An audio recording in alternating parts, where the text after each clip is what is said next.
And they tried to sabotage my career without realizing I was the one authorizing their promotions. Stick around, because what started as a cheap betrayal turned into a masterclass in quiet revenge. And if you love stories where the underestimated one ends up on top, hit that subscribe button. Peace doesn't come from paychecks, but revenge, that kind of satisfaction, comes in silence. I learned that 4 weeks ago when my relatives tried to block my executive promotion, unaware that I was the final sign-off on every advancement they'd ever received. My name is Elena Moreau, and in the tech investment world, I'm known simply as EM, founder of Obsidian Path Holdings. Publicly, I'm listed as head of innovation at Strathridge Equity Partners, a growth fund based in Boston. What they didn't realize? I became the controlling stakeholder 9 months ago through a fund I quietly built under a pseudonym using revenue from my predictive AI trading system, coded in my early 20s. That journey started 13 years ago. Back then, I was living in a shared apartment in Baltimore,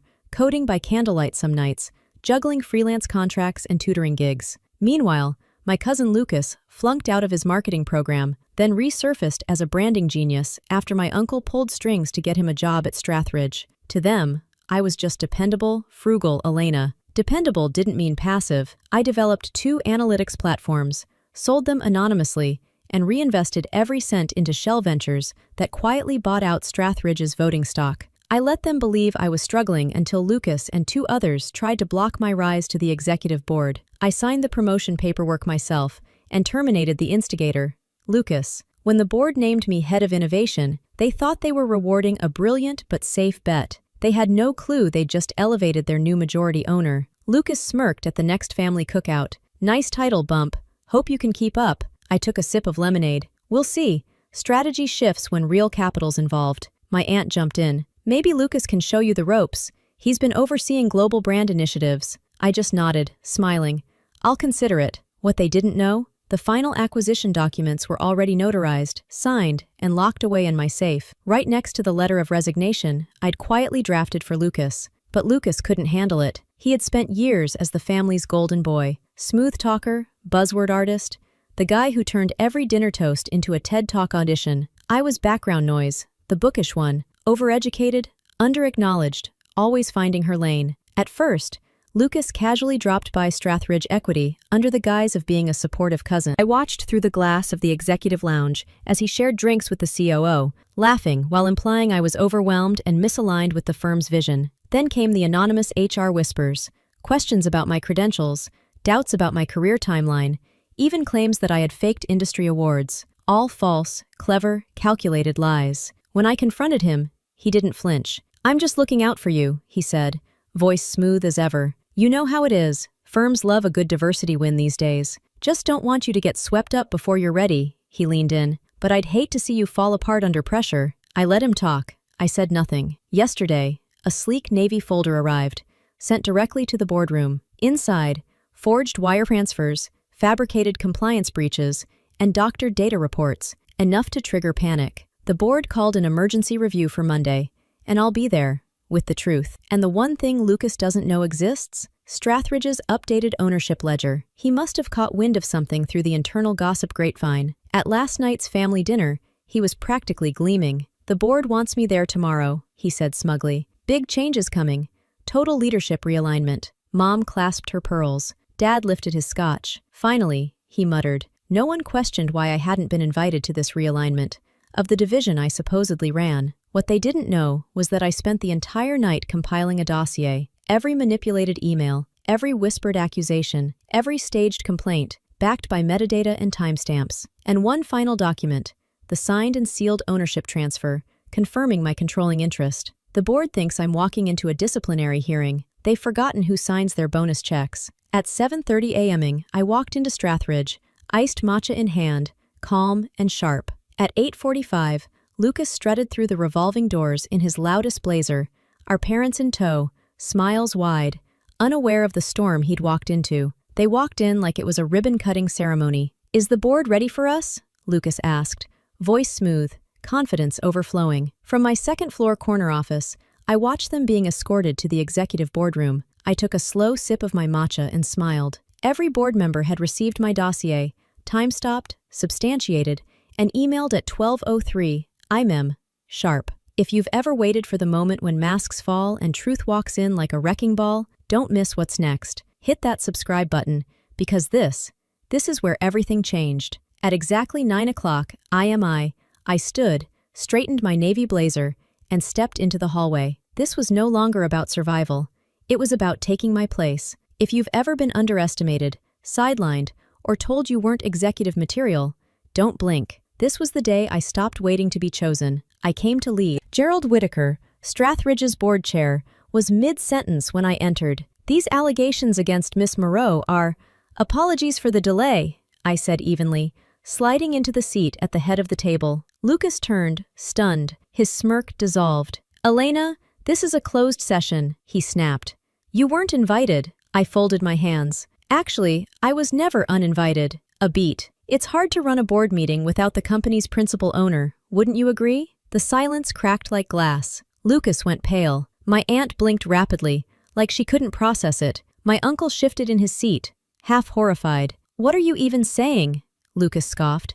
Strathridge is publicly owned. It was, I said calmly, nodding toward Marla, my executive assistant, who stepped forward with a sleek black folio, until 4 months ago, when it was fully acquired by Obsidian Path Holdings, LLC. I leaned forward slightly. Care to guess who owns it? Paper shuffled. Eyes widened. Realization swept across the room like a slow, dawning storm. The anonymous buyout everyone's been whispering about. I continued. Not so anonymous anymore. Lucas's voice cracked. You're just... I raised an eyebrow. Careful, you're addressing the majority shareholder now. And just like that, the room shifted. Just the data girl? I smiled. Just the quiet one. Yeah, I've heard that before. I glanced at Marla. Would you? She nodded and tapped her tablet. The room speakers came alive, filling with Lucas's voice. Smooth, venomous, and damning. Recorded in his own words. She's book smart, sure, Lucas's voice sneered from the speaker. But she doesn't have the spine for leadership. Another clip followed, recorded weeks earlier. Same smug tone. Honestly, she's a diversity checkbox. They had to pick someone. The room went still. The oxygen shifted. And just like that, the narrative Lucas had curated for years began to collapse. On him. A third clip echoed through the boardroom. Has anyone looked at her department's numbers lately? I'm hearing things. Whispers. Each seed of doubt. Every strategic smear he'd planted. Now played back in his own voice. There was no spin left.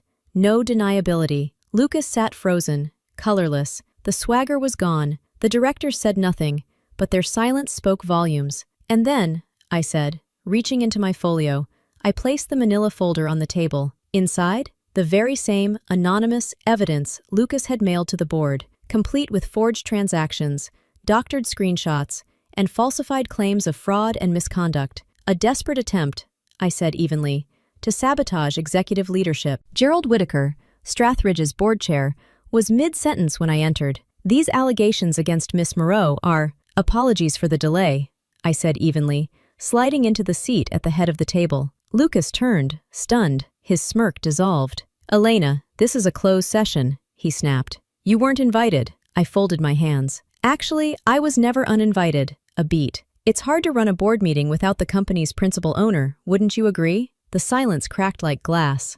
Lucas went pale. My aunt blinked rapidly, like she couldn't process it. My uncle shifted in his seat, half horrified. What are you even saying? Lucas scoffed. Strathridge is publicly owned. It was, I said calmly, nodding toward Marla, my executive assistant, who stepped forward with a sleek black folio, until 4 months ago, when it was fully acquired by Obsidian Path Holdings, LLC. I leaned forward slightly. Care to guess who owns it? Paper shuffled. Eyes widened. Realization swept across the room like a slow, dawning storm. The anonymous buyout everyone's been whispering about.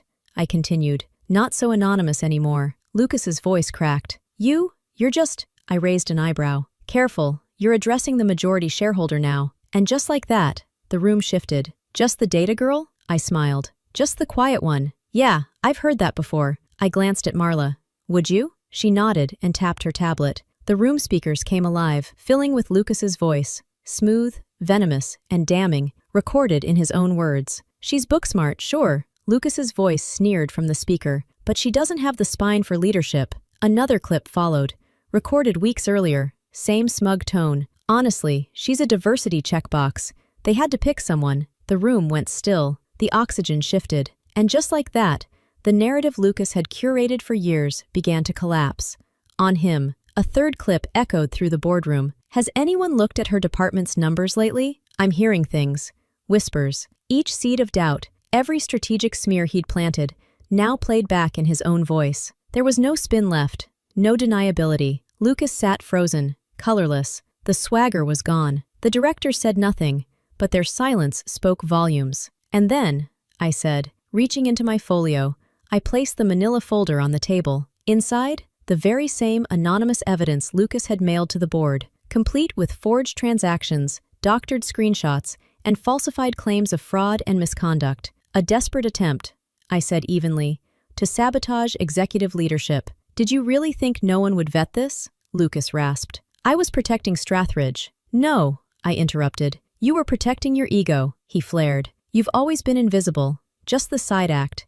You don't belong. I'm the one who built the future you tried to sabotage, and I'm the one holding you accountable for every whisper, every lie, and every reckless risk you made this company bear. My aunt finally found her voice. Elena, surely you're not going to ruin your cousin's life over this. I turned to her, calm and cold, as if he didn't just try to ruin mine, as if you weren't here expecting to watch me crash. My uncle raised a hand halfway. We were just here to support Lucas. No, I said, locking eyes with him. You were doing what you've always done, betting on the wrong child. I turned to the board. Apologies for the tone of this meeting, but every person in this room needed to see what's really at stake. I folded my hands. Mr. Lucas Moreau has knowingly crossed ethical and legal lines in a deliberate campaign to undermine company leadership. The board chair, Gerald Whitaker, cleared his throat. Ms. Moreau, what action do you propose? First, I said that all allegations against me be formally dismissed. Second, I move for immediate disciplinary action against Mr. Moreau for corporate misconduct.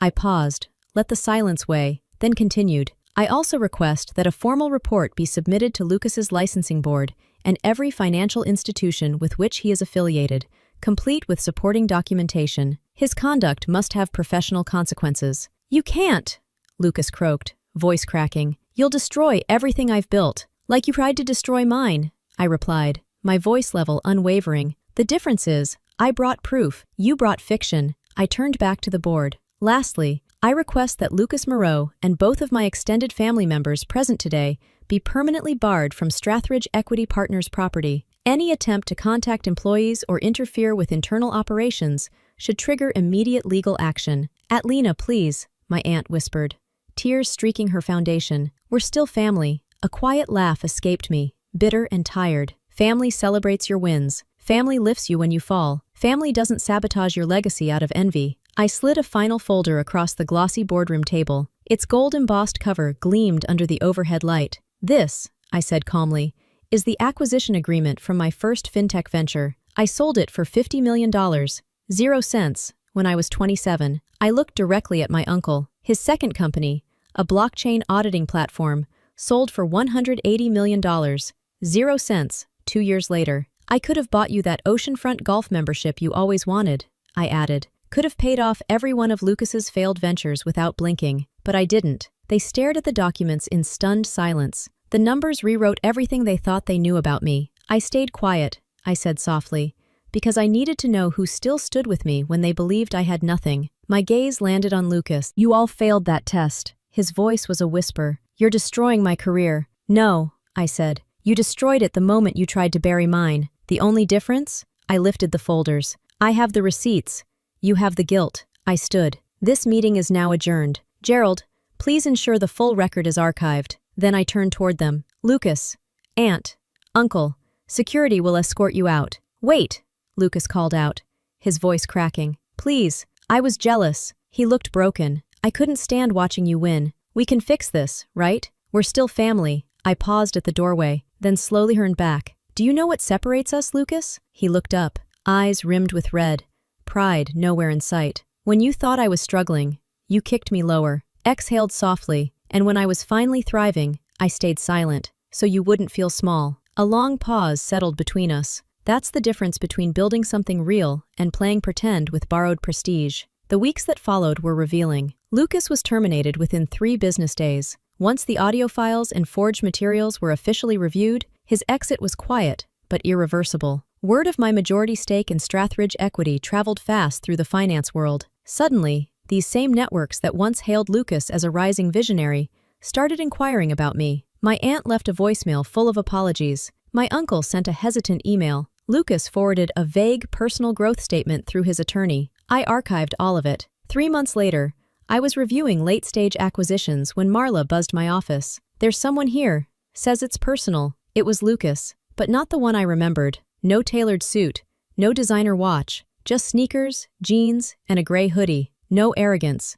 just fatigue. "I'm not here to argue," raising a hand gently. "I just need to leave this with you." He set a manila folder on my desk. Old emails, login trails, screenshots, everything I used to try and discredit you. "I've already forwarded it to the board. No spin, no cleanup." I studied him. "Why now?" He looked down. "Because you were right. You were building something. I was copying it and resenting you for it." He turned to leave, then hesitated at the door. "I'm starting over.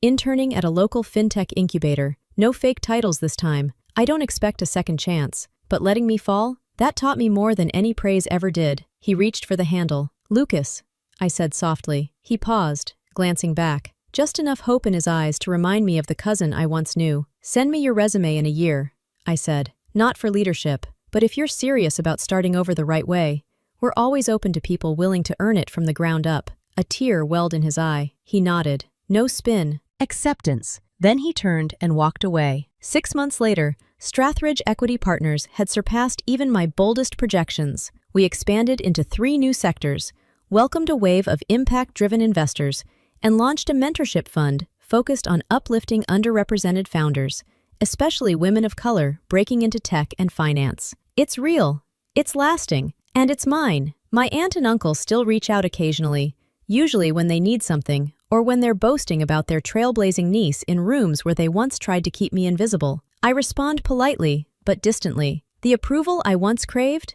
I don't need it anymore. The corner office they said I'd never earn overlooks the Boston Harbor. Some evenings, I sit by the window as the sky glows amber, reflecting on betrayal, on patience, and the strange power that comes with being underestimated. Last week, a holiday card arrived in a plain white envelope. No grand apology, no manipulation, just a simple handwritten note. It was from Lucas. "You didn't win because of us. You succeeded in spite of us. I'm finally learning what it means to build something real. And maybe that's the truest kind of power. Not loud, not bitter, not theatrical, just earn." If you've ever been underestimated, overlooked, or made to feel like the supporting act in your own life, drop a comment below. Tell me where you're watching from and what you've had to overcome, because I promise you, I've been there too. There was a time when I thought success had to be loud, that I had to prove myself constantly to people who never planned to clap for me. But I learned that true power doesn't come from recognition. It comes from resilience, from building something real, even when no one is watching, especially then. If this story resonated with you,